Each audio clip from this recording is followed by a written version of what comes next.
자, 오늘의 주제는 바로 이겁니다. 이혼, 재혼, 조선시대 돌싱의 삶입니다.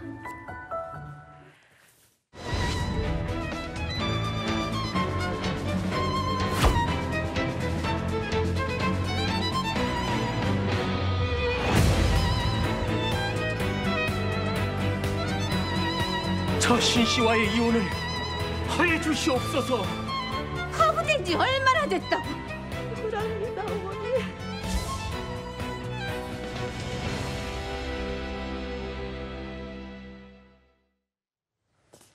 뭐 요즘에 서로 안 맞으면 이혼할 수 있다고 생각하고 또 이혼한 여성들도 당당하게 사는 모습을 우리가 보잖아요. 네. 네.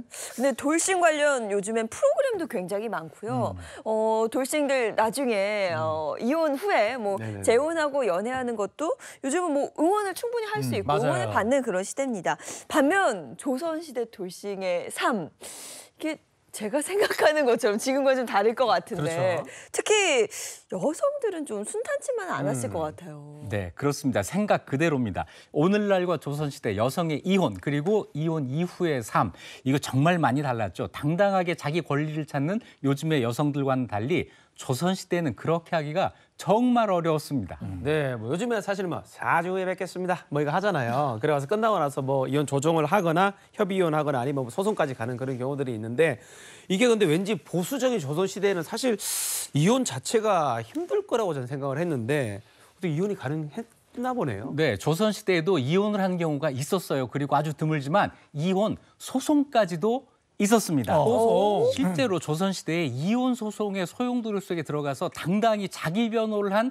여성이 있습니다. 오. 그 이야기 가져왔습니다. 재밌겠다. 네, 듣기만 해도 솔깃합니다. 자, 그럼 앞뒤로 보는 역사. 자, 오늘 첫 번째 야사 속 이야기는요? 자, 9년 막장 이혼 소송, 당당히 맞선 여인 신태영입니다. 야, 조선시대 때 이혼 소송을 했다는 것도 신기한데 무려 9년이나 걸렸어요. 네, 지금도 이혼 소송 9년 걸리고 이러지 않을 텐데. 맞습니다. 그리고 당시 여자로서 사실 9년씩이나 이혼 소송을 한다는 자체가 어려운 일이었을 건데요. 조선의 여인 신태영은 어떤 사연이 있었는지 좀 궁금합니다. 네, 이야기 시작하겠습니다. 그런데 먼저 야사 속 이야기이기 때문에 사실과 다르거나 과장된 부분이 있을 수 있다는 점 꼭 기억하고 들어줘야 되겠습니다. 자, 조선을 떠들썩하게 했던 이혼 소송. 자, 언제냐면요. 1704년 숙종 30년 장희빈이 살던 그 시대의 이야기입니다. 전직 관료였던 유정기라는 사람이 왕에게 호소를 합니다. 부인 신태영과 이혼을 허락해 주소서 하는 이런 이야기였는데요. 신태영을 집에서 쫓아낸 지 14년 뒤에 왕에게 찾아가서 이런 이야기를 한 겁니다. 무슨 일이 있었던 걸까요? 저 신씨와의 이혼을 허해 주시옵소서. 이혼을 청구한 연유가 무엇인가? 소신의 저는 동서고금을 통틀어 다시 없을 악처이옵니다.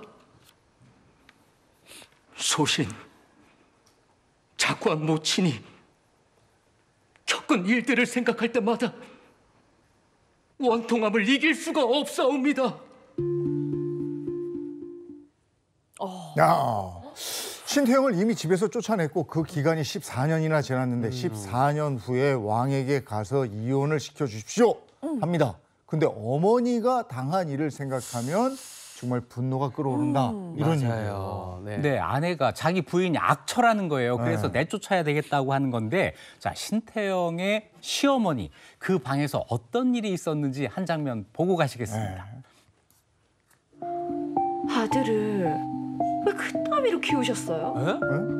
혼인에 살다 보면 더러 안 좋은 일도 생기는 거고 참다 보면 뭘 한다고 훈계실이에요? 아이고야, 아이고야.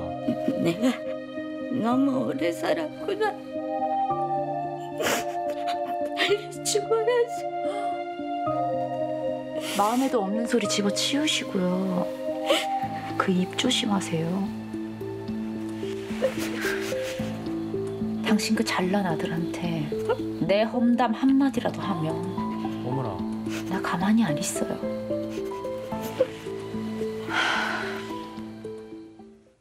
어머머, 아니 저 장면만 보면 눈빛이 너무 무섭잖아요. 네. 심지어 아픈 시어머니를 협박하는 듯한 저 모습. 네. 며느리 신태영이 좀 잘못한 것 같은데요? 네. 아니 그러기도 하고 아들을 그따위로 저 말하기도 좀 민망할 정도 키웠냐.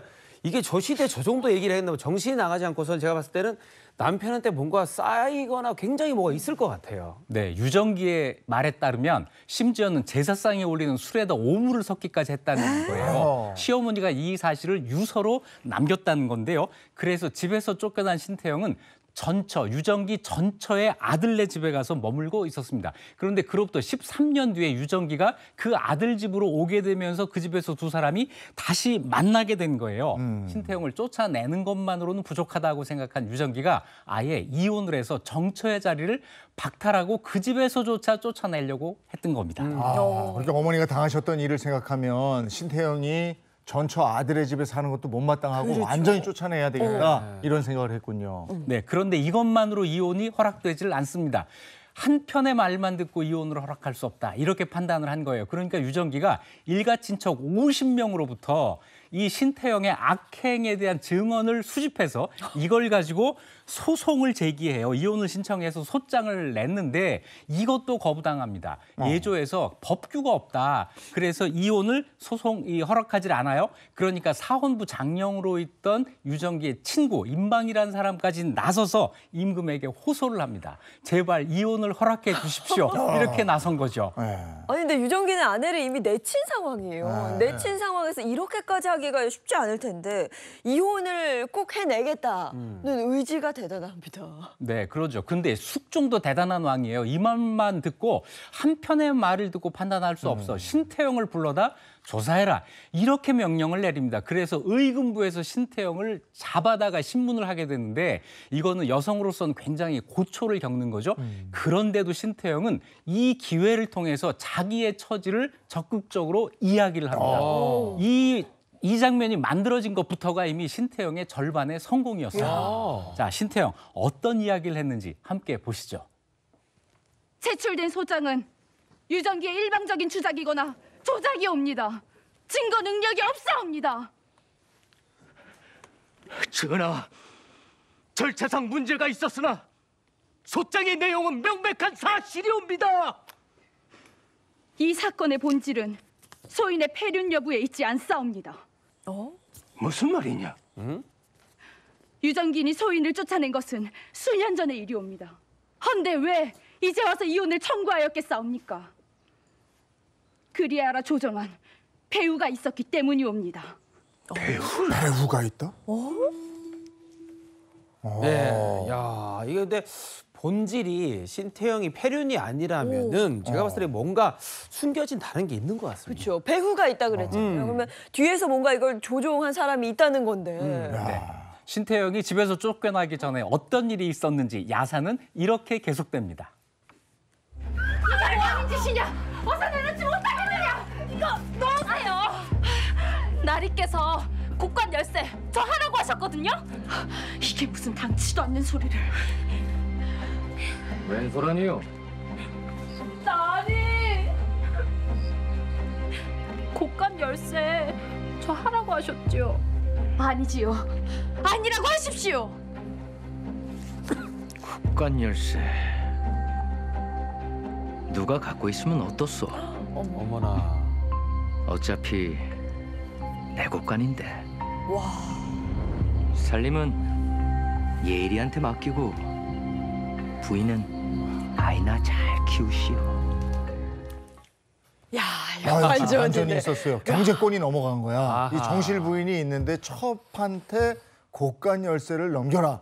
조선시대에는 저거 곡간 열쇠 굉장히 중요하던데. 그럼요. 야, 이렇게 되면 너무 억울하죠. 네. 이거는 유정기가 종과 눈이 맞아서 첩으로 들이면서 자기를 박대하기 시작했다는 거예요. 신태영과 유정기는 재혼이었고 신태영은 초혼으로 결혼을 했습니다. 10년 동안 두 사람이 함께 살면서 자식을 5이나 두고 잘 살았는데 갑자기 이때 자기를 박대하기 시작했다. 이것은 딴 여자가 생겼기 때문이다라고 주장을 하는 거예요. 그래서 자기를 일방적으로 집에서 내쫓았다. 이런 거죠.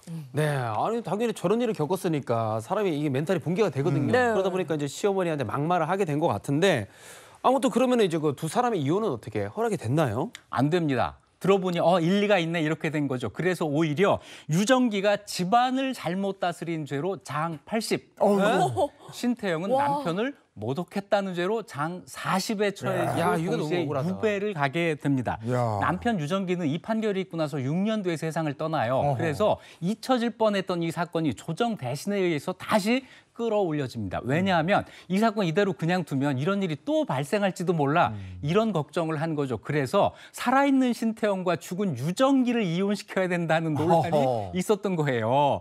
대신들이 갑론을박을 계속하니까 숙종이 야 그거 내가 알아서 할게 해가지고 논쟁을 중단시킵니다. 그런데 그 뒤로도 신태영을 이혼시켰다는 말이 없는 걸 보면 끝내 이혼을 안 당한 거예요. 끝내 신태영이 승리를 거둔 건데 하지만 그 과정에서 신태영에게는 나쁜 여자, 사나운 여자, 모진 여자 온갖 비난이 집중이 됐죠. 네, 조선시대 양반들은 법적으로 이혼 판결이 나기가 굉장히 어려웠고 그렇죠. 이런 이혼 사건에 휘말리게 되면 주로 여성들이 손가락질을 받았군요. 근데 이 이혼 소송 사건 실제 있었던 사건인가요? 네, 실제 사건입니다. 숙종실록에 어허. 이 사건이 기록이 돼 있습니다. 어허. 다만 사료에는 여성의 말, 신태영의 입장은 아주 적게 나와요. 전부 유정기 편의 이야기가 많이 나오기 때문에 사료를 읽을 때 아주 조심해서 읽어야 합니다. 이 사건을 통해서 가부장제 사회에서 그 부당함에 대항했던 그 신태영의 당당한 모습, 이거 엿볼 수 있죠. 그리고 또 한 가지 재밌는 게 있어요. 한 부부가 이혼을 하는데 국왕까지 나서서 된다. 그러게 말이에요. 이렇게 이야기할 정도로 양반의 이혼은 사회적으로 관심이 아주 높은 그런 문제였던 겁니다. 야, 신태영이 본인을 항변하는 걸로 봐서는 진짜 사법고시 몇 번 패스한 여자 같아요. 자, 조선시대 양반들의 이혼은 이렇게 주로 남자들이 제기한 겁니까? 네, 조선시대에 이혼이라는 말은 잘 안 쓰이고 이이라는 말이 쓰이는데요. 한자로 이는 이별에서 남이 된다라는 뜻이에요. 그런데 지금처럼 합의 이혼하거나 여성이 이혼을 요구하는 경우는 거의 없고 거의가 다 남성이 요구하는 형태로 이루어집니다. 그래서 이의 다른 말이 출처 또는 기처 이런 말이 쓰이는데 출처는 처를 내쫓는다. 네. 기처는 처를 버린다. 전부 남자가 주어가 되는 그런 말들이에요. 또 흔한 말로 소박 맞는다라는 말 있잖아요. 네네. 소박이란 건 소원하게 야박하게라는 뜻입니다. 남편이 부인을 소원하게 야박하게 대해서 쫓아낸다는 그런 뜻이죠. 남편이 아무 이유 없이 그러면 부인을 내쫓을 수 있었을까요? 그렇지는 않겠죠. 그래서 칠거지약이라는 말이 나오게 됩니다. 칠거지약, 부인을 내쫓을 수 있는 7가지 이유 한번 볼까요? 첫째, 시부모에게 불손하다. 둘째, 아들을 낳지 못한다. 셋째, 음탕하다. 질투가 심하다. 몹쓸 병에 걸렸다. 말이 많다. 도둑질을 한다. 말이 많다? 네, 이렇게 7가지는 이제 남편이 부인을 쫓아낼 수 있는 조건이 됩니다. 아니, 말이 많아도 쫓아내네. 아니, 너무한데요, 이거? 아니 이거는 보니까 그냥 쫓아내고 싶어서 남자 유리하게 하려고 명분을 만들어 준 것 같아요. 그냥 이거 그런 거고. 그러면 아내 입장에서 불리한 게 예를 들어가지고 그냥 뭐 저 중에 하나에 택한다 해가지고 누명을 씌워버리면 끝인 거잖아요, 그냥. 그렇죠. 7가지가 다 주관적이잖아요. 음탕하고 질투하고 심하게 말이 많은 걸 누가 판단을 하겠습니까? 그리고 부인이 몹쓸병에 걸리면 이거 함께 치료를 해줘야지 이걸 쫓아낸다는 게 말이 되나요? 그러네. 그래서 우리가 칠거지약은 알지만 그 위에 한 가지 조건이 더 있습니다. 삼불거라고 해가지고 칠거지약에 있더라도 쫓아낼 수 없는 3가지 조건. 삼불거라고 하는 게 있는데 삼불거 한번 보시죠. 첫째, 시부모의 3년상을 함께 치렀을 때. 둘째, 집안을 일으켰을 때. 그럼, 네. 셋째, 아내가 갈 곳이 없을 때. 그러니까 결혼 당시엔 가난했는데 둘이 같이 살면서 집안을 일으켰다. 그러면 못 버린다는 거예요. 이거 조강지처라고 하잖아요. 네네. 조강지처는 칠거지약에 들어도 못 버린다라는 겁니다. 네. 또 아내가 갈 곳이 없어요. 친정이 조강지- 없거나 못 버립니다. 최소한의 인도주의가 여기 있는 거죠. 네, 그럼 반대로 여자가 남자를 내치는 경우는 없었겠죠. 남편이 부인에게 이래서 이혼을 요구한다면 거꾸로 부인이 남편에게 이혼을 요구할 수도 있었잖아요. 예를 들어서 말 많은 남편 어떻게 해야 될까요? 그런데 조선시대에는 그게 불가능했습니다. 그렇죠. 네. 자, 다만 남편이 집을 나가서 행방불명이 됐는데 3년이 지났다. 그러면 사망으로 인정이 되고 이때는 이혼이 허락이 됩니다. 그런데 더 심한 경우가 있어요. 남편이 부인을 구타했을 경우에 이거 어떻게 할까? 지금 같으면 당장 이혼인데 그때는 부인이 남편을 고소해야 됩니다. 친고죄예요. 그래서 처벌을 받을 수 있는데 이런 경우에도 남편의 동의가 있어야 이혼이 가능합니다. 이혼은 못 하는 거예요. 때려도. 아까 여성들은 질투, 말이 많음 이런 것까지도 이혼 사유가 됐는데 역시 공평하진 않았군요. 네. 예. 실제로 양반가에서 이혼하려면 정말 어려웠습니다. 이 신태영의 사례에서 보듯이 왕까지 이 사실을 알고 허락을 해야 돼요. 가문의 명예를 생각해서 가문에서 이걸 전부 막으려고 합니다. 그래서 실제 이혼에 가는 경우는 극히 드물었습니다. 자, 그런데 고려 시대에는 재혼, 이혼 다 가능했거든요. 재혼이 가능하니까 이혼도 가능하고 했는데 조선 시대로 들어오면서 재혼에 대한 생각이 많이 달라져요. 특히 양반 여성의 재혼이 금지됩니다. 네? 재혼이 불가능해지면서 이혼 다시 생각하게 되죠. 이혼 못 합니다. 그래서 이것 때문에도 조선 시대 여성의 이혼이 더 어려운 일이 됩니다. 야, 이 뭐 양반 여성들은 재혼도 쉽지가 않았네요. 그러면 양반들의 이혼이 이렇게 복잡했다면은 평민들도 마찬가지로 이혼들이 좀 복잡했나요? 평민들은 자유로웠어요. 두 사람이 살다가 우리 그만 헤어져. 그래, 그러면 합의 이혼으로 처리가 됩니다. 말 한마디 해도 되는 거예요? 네, 말로 그냥 이혼할 수 있어요. 이 이혼을 어려운 말인데 사정파이라고 하거든요. 이때 절차가 간단한데 말로만 하면 뭔가 개운치가 않잖아요. 내가 언제 그랬어 뭐 이럴 수가 있으니까 뭔가 증명을 해야 되는데 이 증명서, 이혼장이라고 하는 것을 한자로 휴서라고 쓰고 우리말로 수세라고 읽어요. 이거를 주면 이혼이 성립이 됩니다.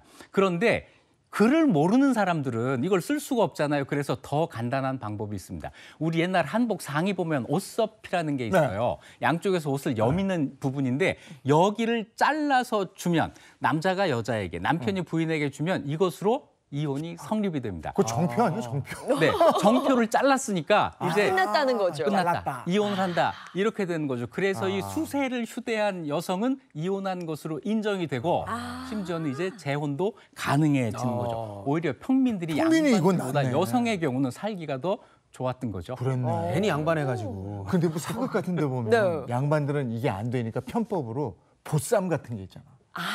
보쌈. 보쌈? 보쌈. 어쨌든 이혼과 재혼에 대해서 조선시대에 어땠는지를 알아봤는데 이혼과 재혼이 여성들한테는 정말 이게 쉽지가 않아요. 쉽지 않았어요. 불리했습니다. 예.